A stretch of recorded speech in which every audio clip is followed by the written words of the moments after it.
Hello, everyone. This is my first attempt at going live on YouTube, so hang in there. If there's any technical difficulties, I'll edit them out when this is finished. But for those of you who are joining live, which I don't actually know if I can see, forgive me if I just figure this out on the go.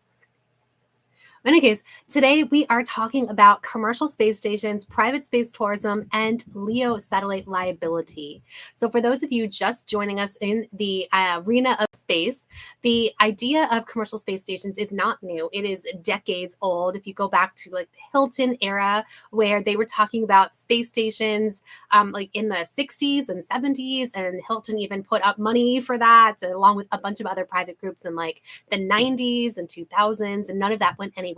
But Hilton actually does have renewed interest of the past year or two. I don't remember exactly when, but I am digressing because what I really want to talk about are the awards that NASA has given to 4 commercial space station partners, CLD, they're called commercial LEO destinations, and the big changes that have been happening over the past 2 weeks or so. Now, this is not a news coverage live stream. This is me as an analyst. And I guess I didn't introduce myself. I am Lara Forsick. I'm the executive director of space consulting firm Astrolytical. I've been in the space sector for 20 years, and my passion is human spaceflight, having to do with especially the moon, but also commercial space stations. My first full-time job was working on space stations. So I absolutely adore the concept of commercial space stations because that is where we wanted ISS to go. ISS, the International Space Station, has a long history with trying to commercialize, especially in more recent years, past several years. But it hasn't had too much success, I'll be honest with you. It's been a mix. There have been some good partnerships, good commercial partnerships that come out of ISS, such as with Redwire Made in Space and a few others that come to mind that I won't get into. But it's one of those areas where it's really, really difficult to make money on the International Space Station because that was not its intent. Its intent was to be a national laboratory and also a geopolitical partnership between a number of different countries, nations. And so the really cool thing about the progression of the ISS is that it's really gotten more open to private spaceflight and commercial opportunities in the past several years. The Russians were open to this first. So the Russians do have a much longer history of commercial partnerships, both with companies and with private individuals. The Russians were, they had their Mir space station, and they actually turned that over to private hands, to Mir Corps, for one mission before Mir was retired. And then on space station, they flew the first commercial private astronaut, however you want to describe it, spaceflight participant, Dennis Tito, back in 2000. So it's a long history. 2001. Shoot, now I've forgotten dates. Don't quote me on that. But like they have a long history. They've been flying people through the American company Space Adventures, although not recently. That partnership has ended.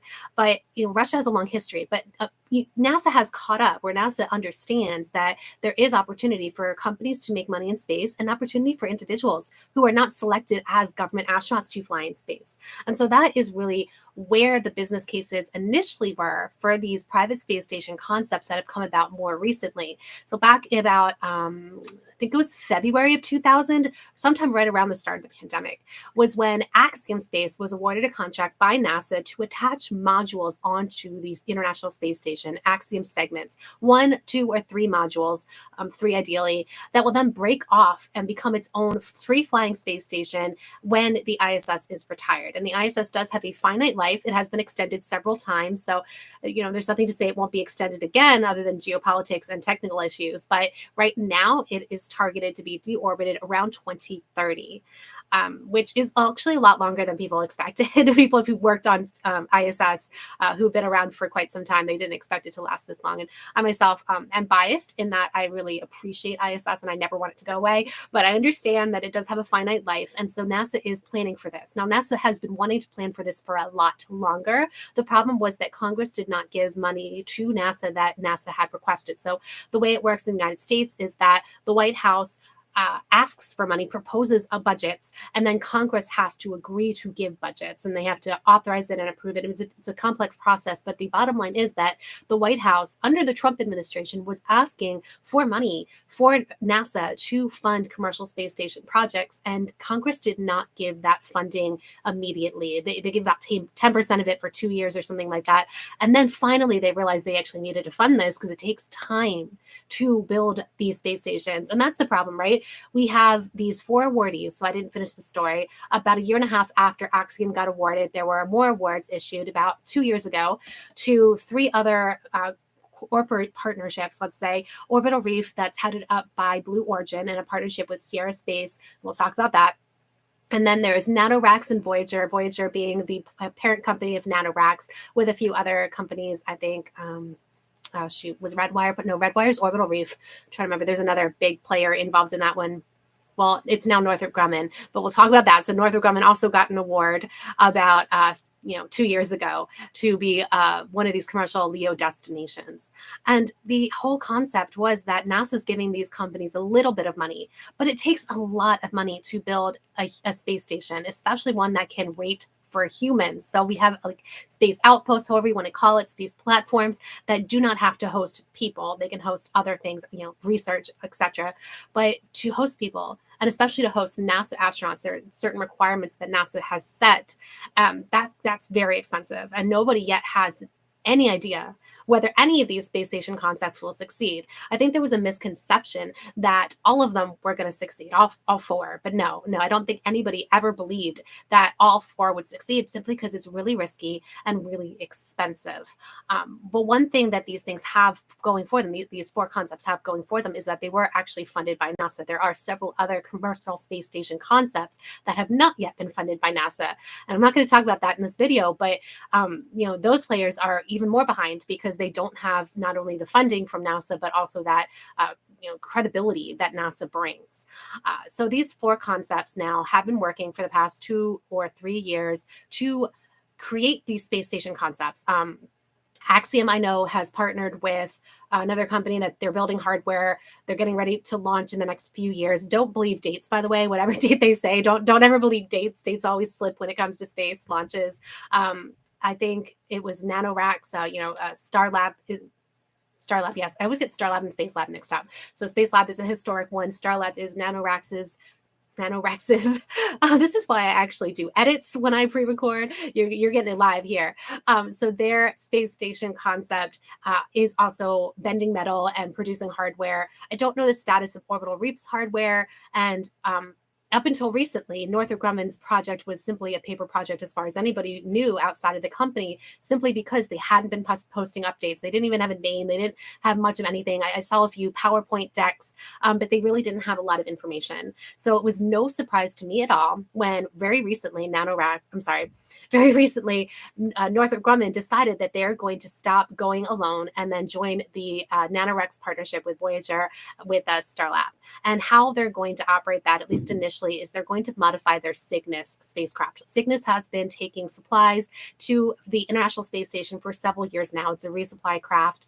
And so it's pretty easy and a really easy business case for Northrop Grumman to modify its Cygnus spacecraft to do logistics for another space station. So they decided to join the Starlab partnership instead of going it alone, which I think is not at all surprising, considering that I don't believe that it is the corporate culture of NanoRacks. I'm sorry, I keep saying that. Corporate culture of Northrop Grumman to do things alone. Like, for example, Axiom's whole business case going forward is space station, right? So yes, they have things like their own space suit, AXEMU, which will benefit Artemis program going to the moon, but also will benefit their space station program because they want to do EVAs, I assume. And so their whole business case sort of is surrounded by this commercial Axiom station that they are planning. Same sort of with, the NanoRacks Voyager. A lot of their work to date, in fact, most of their work to date, if not all of it, I'm trying to think, has been surrounded by ISS, space station. So it's, within their core of their company to continue to do space station work. So not so much with Northrop Grumman. Northrop Grumman has their hands in a lot of different places. They don't necessarily need this as their primary business case, so it makes sense for them to join forces with somebody else. Saw that coming. What I didn't necessarily see coming was the breaking up of Orbital Reef, simply because it is within the best interest of both of those companies that are considering splitting, Blue Origin and Sierra Space. It's in the interest of both of them to have a commercial space station. Let me explain. So the reason why Blue Origin was created, well, it was created for a number of different reasons, but one of the reasons was that Jeff Bezos was inspired by Jerry O'Neill's concept of space stations in orbit, housing people to protect planet Earth, to make life on Earth better, so that we can, improve our planet and live elsewhere. In fact, still on the Blue Origin website, you can see that concept of millions of people living and working in space. And so the idea of commercial space stations really ties into not only Jeff Bezos' idea, but what Blue Origin is about as a company under its founding. And so for them to sort of back away from the idea of a commercial space station, because as the rumors go, and I don't have no reason not to trust the rumors that really credible journalists have dug into, the rumors are that Blue Origin is backing away from Orbital Reef and reassigning personnel. And one of their main managers is retiring very soon. And they have new leadership coming in. So their current CEO is leaving and they're bringing in a CEO from Amazon. And so there's a lot of changes happening with Blue Origin right now. But that founding principle of millions of people living and working in space, that is something that you can't really get rid of. Like, for example, Elon Musk's founding was for people to go to Mars, right? That was the reason why he wanted to found SpaceX, one of the many reasons. But he has that like in his plan for SpaceX, right? Everything that SpaceX does is working towards gigantic spacecraft that can take humans to Mars. And so when you have a founder that is a billionaire that has that guiding principle, that vision, it's hard to get away from that. So I was a little surprised to hear that Blue Origin is backing away from that, but it might also be prioritization because they don't have endless budget. Yes, Jeff Bezos is a billionaire, but he's not funding every bit of his billions into Blue Origin. So they have contracts right now with NASA for Artemis program to have a second lander, HLS, human landing system on the surface of the moon to take people down and bring them back up. And by people, I mean, the NASA and partner astronauts that are going to go to some of these initial missions to the moon, not the first two missions. So not Artemis 3 or 4, but possibly Artemis 5. I don't think it's been assigned yet.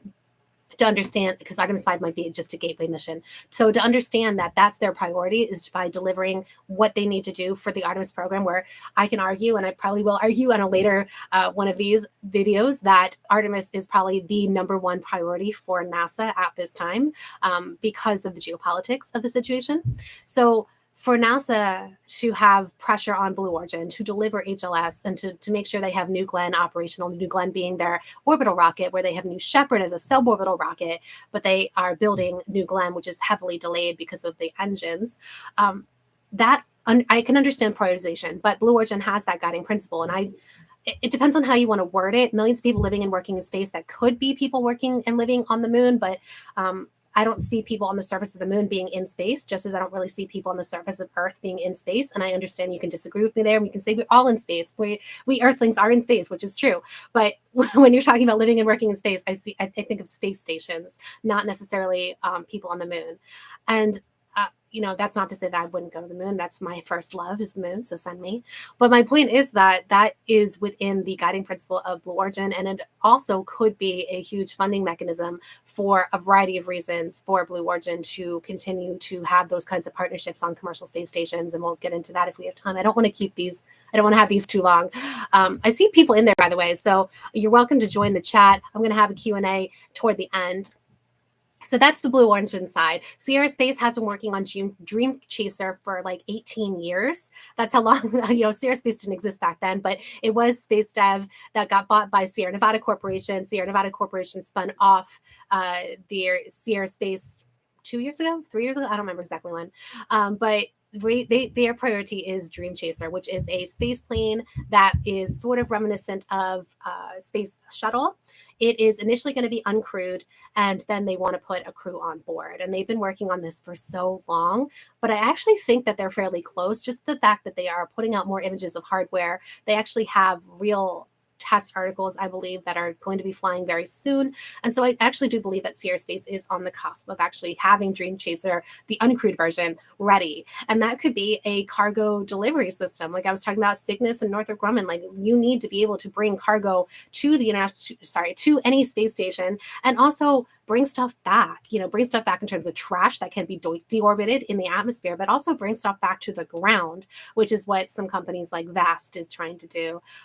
Have that capability to bring research projects, not humans. I'm not talking humans right now, but bring research, biological payloads, for example, back to the ground. And that is something that we lost with Space Shuttle. Space Shuttle was able to land on a runway and immediately, yes, Space Shuttle had people, but immediately you could get your biological payloads back because it was on a runway. Whereas capsules, you have to go out into the desert or out into the ocean, and it takes time. There's a delay there. So if you've got something that you want to recover very quickly, that is some kind of biological experiment, then having it on a runway is really advantageous. And so that's what Dream Chaser can bring that we lost with the Space Shuttle when the Space Shuttle's retired.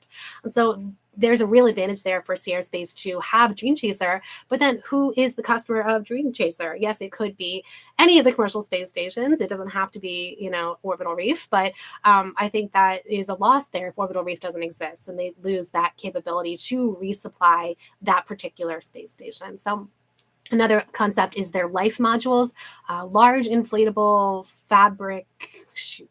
And acronym is skipping me, but right now it's like an inflatable module, much like the Bigelow inflatable module that's on the space station right now. Bigelow Aerospace doesn't exist anymore, really, but the inflatable module there is a storage closet. It still exists. And so the idea of these life modules is that they could become, modules for space stations. They could also be modules for surface operations, Moon, Mars.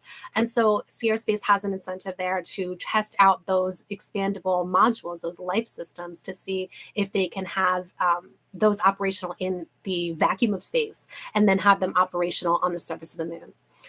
So lots of things there that we don't know how this is going to play out, because after these rumors that the two companies, that Blue Origin and Sierra Space, are considering parting ways with Orbital Reef, both of those companies took to social media on Twitter/X. They both posted that they were committed to the project, and we're just going to have to see how that plays out. I don't have any insider information as to what's going to happen there. But it's going to be interesting to see how these play out, simply because the business cases are very difficult. I did mention that NASA is providing this initial money, but it is extremely expensive. We don't really know. It's never been done before to build a commercial space station. So we know how expensive, for example, International Space Station was, and that's a huge space station.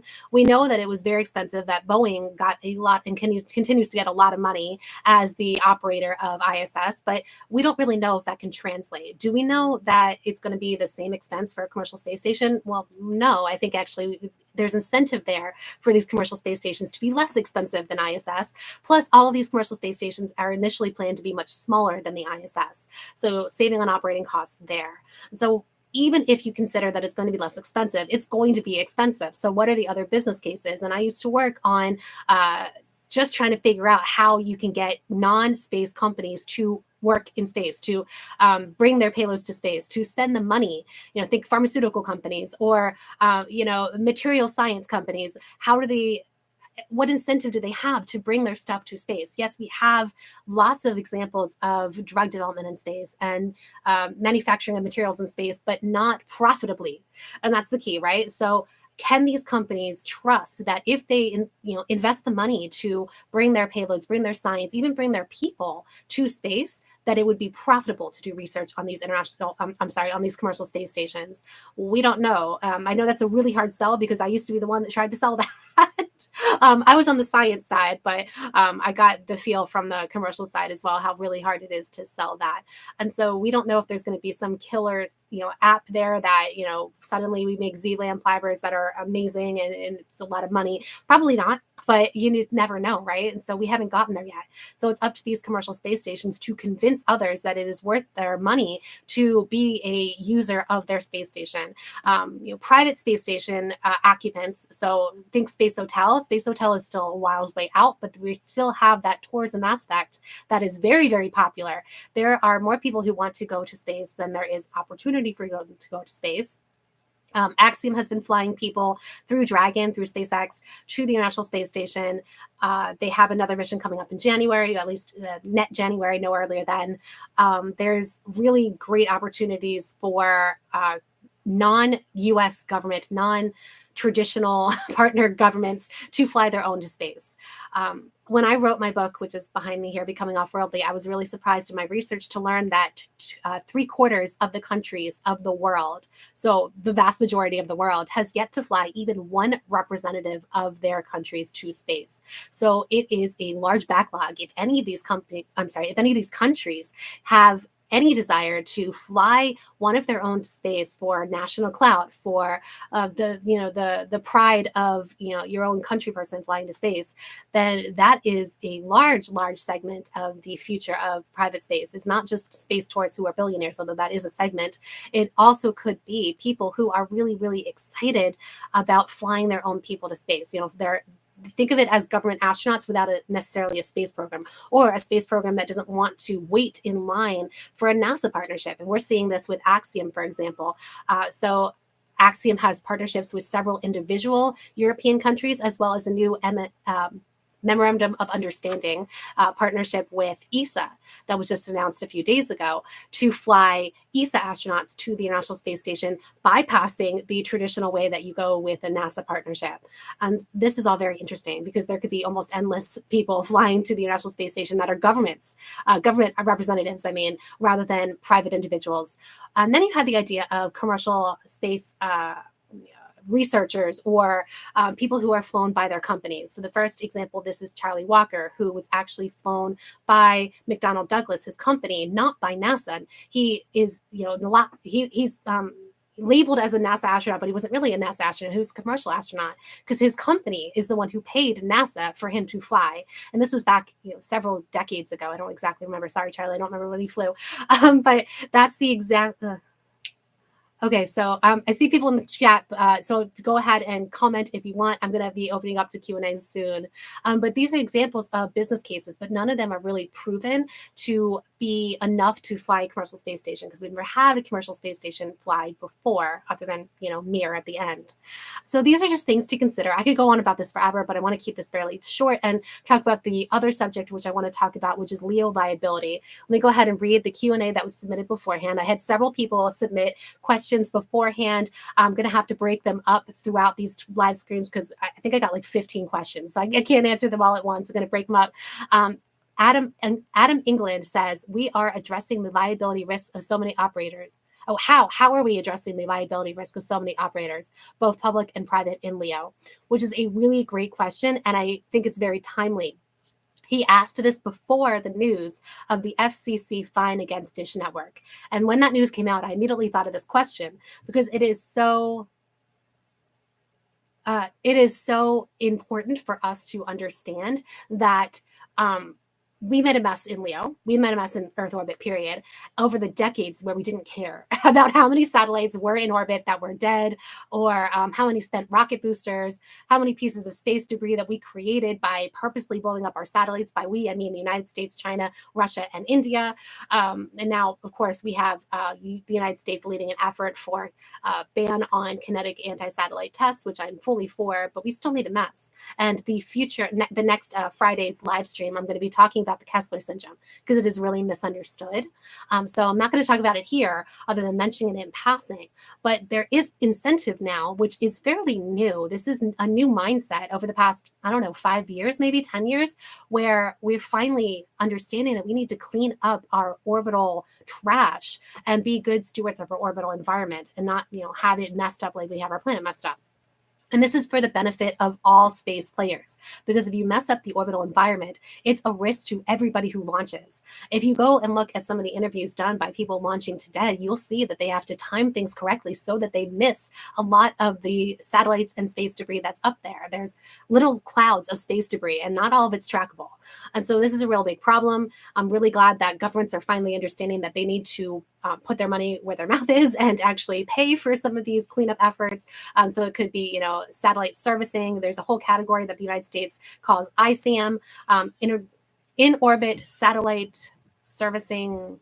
assembly and manufacturing. I might have messed that up, but something like that.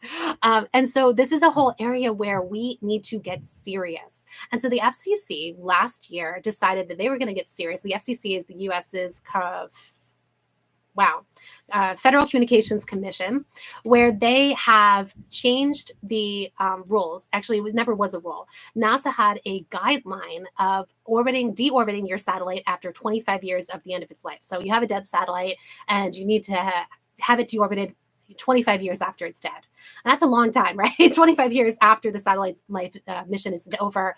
That's a long, long time. So last year, the FCC, which is a regulatory body, the NASA is not a regulatory body, but the FCC is. So the FCC put in this rule saying you have to deorbit your satellites within 5 years. And this doesn't just apply to US satellites, it also applies to any satellites that want to access the US market. So it applies to international satellites that want to operate in the US as well. So this is a pretty wide sweeping regulation here that says that the FCC has the right to fine companies, and in fact that's what they just did with Dish Network. They issued a $150,000 fine to Dish Network because Dish Network failed to deorbit their satellite the way that they said they were going to. And now Dish Network not only has to pay this fine, which is a very, very tiny fine compared to Dish Network's worth, but they lost a lot of market share, so their stock went down. I'm sure it'll bounce back, but I'm not an expert in that. So not only did Dish Network have to have this financial penalty, they also have to admit liability if their dead satellite were to collide with somebody, which has happened. We've had dead Soviet satellites, other satellites that just collide because if you have essentially trash that you cannot maneuver and you don't even necessarily know where it is in space very accurately, then we do have things that collide into each other. And the more satellites we have up there, the more likelihood of collisions, the more likelihood of these conjunction warnings and all of these things that we need to worry about. And so there's a whole market now for tracking. There's a whole market now for attaching onto dead satellites and deorbiting them. And now the FCC is saying, okay, if you don't do what you said you're going to do, then we're going to fine you. And so it might have been a symbolic fine, but I think it's a really good first step. There are people who say that the FCC shouldn't have had the power to do this, that it should have been some other entity in the United States. And I won't argue against that. It is weird to have a communications entity doing the fining for satellite deorbiting. But who else, right? We don't have another entity in the United States that might be. It's just who is going to do this. So that's for somebody else to figure out. I'm just glad that we as the United States are taking a leadership role in actually doing this. This is a very long topic. I could go on about this for a while, but I'm not a lawyer. So if you do have any specific legal questions, I recommend you speak to a space lawyer about your liability concerns. And I am going to be talking about Kessler syndrome next week if this is of interest to you. I did want to open it up to any particular questions. I do see somebody in the chat, although I don't think they are seriously asking questions. Sorry. But I know there's at least 2 other people in this chat, which is not bad for a first go at this live stream. I didn't know if there'd be anybody in this chat with me or not. If you don't have any questions today, you can submit questions to me. You can find me on my website, lauraforsick.com. You can find me on X, Laura Forsick. You can find me on LinkedIn. I'm also on Instagram and Facebook. So you can reach out to me through any of those means, through email, and submit questions ahead of time.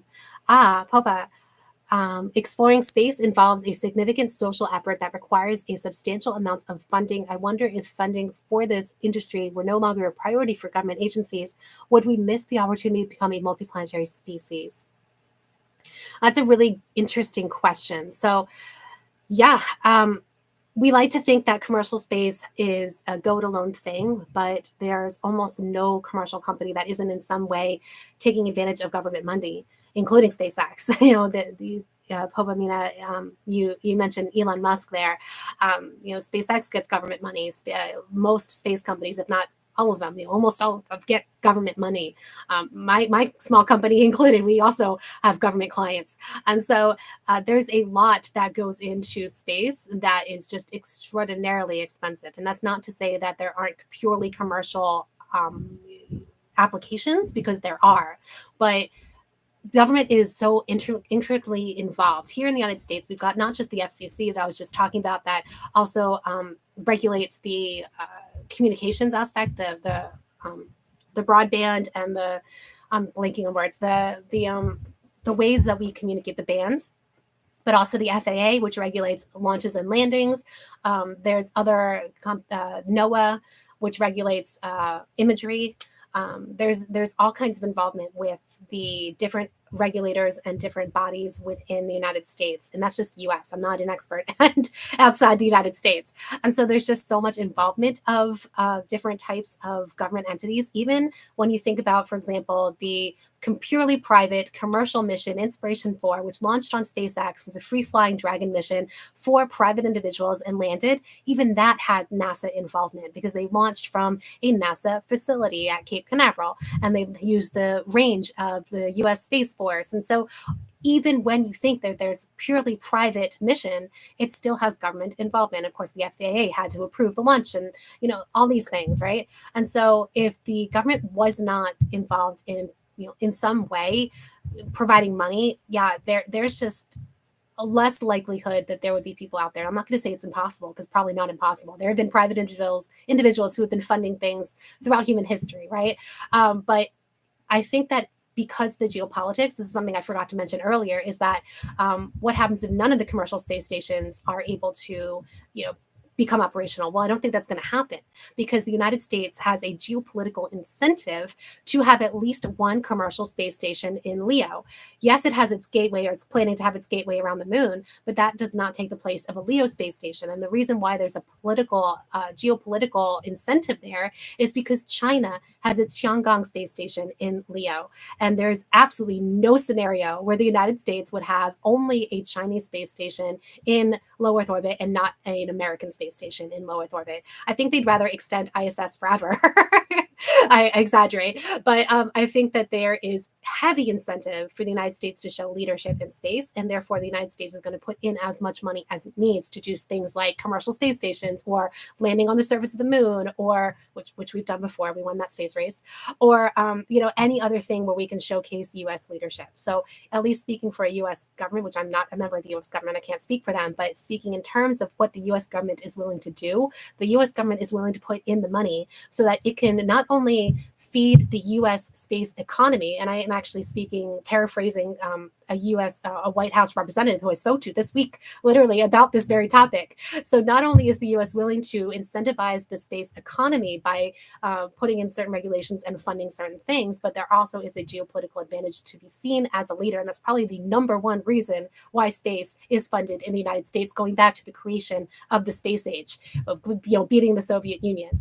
I don't foresee that there wouldn't be a scenario where the government, at least here in the United States, wouldn't fund these things, and it would only be commercial. Thank you for the question. So this is what these Friday question and analyses are going to look like.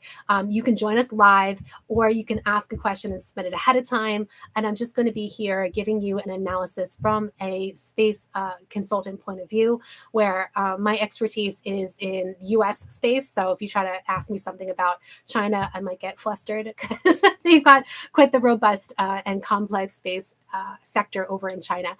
But there's certain things here that I can really help you to understand a little bit better from a space analysis point of view. So thank you for joining me with the very first one. These are also going to be posted on the YouTube, on my YouTube channel, so you can go ahead and subscribe and get access to both the live streams and the recordings. Thank you so much.